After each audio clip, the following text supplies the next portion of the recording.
Mission অস্ট্রেলিয়ার মতো বড় নাম, কিন্তু ভেতরে সবই গলত। লিস্টে আছে নাম, কিন্তু নারী এশিয়া কাপে দলের সাথে নেই কোনো ফিজিও। পেশাদার ফুটবলে মহাদেশীয় আসরে ফিজিওথেরাপিস্ট না থাকা কার্যত অকল্পনীয়।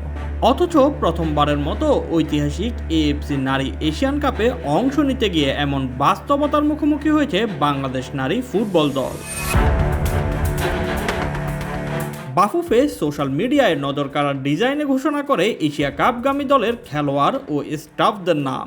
গত 19 ফেব্রুয়ারি 38 সদস্যের বহর ঢাকা ছাড়ে, কিন্তু ঘোষিত স্কোয়াড তালিকায় ফিজিওথেরাপিস্ট হিসেবে নাম থাকা জাকিয়া রহমান দলের সঙ্গী হননি।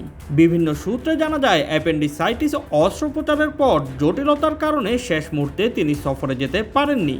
চিকিৎসকের পরামর্শেই তার সফর বাতিল করা হয়। কিন্তু প্রশ্ন ওঠে অন্য জায়গায়, একজন নির্ধারিত ফিজিও সফরে যেতে না পারলে বিকল্প কাউকে কেন প্রস্তুত রাখা হয়নি? বাফুফে থেকে কোনো আনুষ্ঠানিক ব্যাখ্যাও মেলেনি। সিডনির ভ্যালেন্টাইন স্পোর্টস পার্কে ইতিমধ্যে 2 দিন পূর্ণাঙ্গ অনুশীলন সেরেছে দল। প্রস্তুতি পর্বে অনুশীলনের তীব্রতা ধাপে ধাপে বাড়ানো হচ্ছে। সেখানে বেশ গরম আবহাওয়ায় নিজেদের তৈরি করছে খেলোয়াড়রা। এই সময়ে ইনজুরি প্রতিরোধ, পুনর্বাসন ও তাৎক্ষণিক চিকিৎসা সহায়তা অত্যন্ত গুরুত্বপূর্ণ। জানা যায়, অস্ট্রেলিয়ায় স্থানীয়ভাবে দ্রুত একজন ফিজিওথেরাপিস্ট নিয়োগের চেষ্টা করছে বাফুফে। মূল প্রতিযোগিতা পর্বে নির্ধারিত ফিজিও থাকা বাধ্যতামূলক। প্রশ্ন উঠছে, আন্তর্জাতিক মানের এই আসরে অংশ নেওয়ার আগে ঝুঁকি মূল্যায়ন, বিকল্প পরিকল্পনা কি যথাযথভাবে করেছিল বাফুফে? বাংলাদেশ নারী ফুটবলের জন্য এএফসি এশিয়ান কাপ নিঃসন্দেহে এক মাইল ফলক অধ্যায়, কিন্তু এমন গুরুত্বপূর্ণ সময়ে চিকিৎসা সহায়তার অনিশ্চয়তা প্রস্তুতিতে অস্বস্তিকর ছায়া ফেলেছে।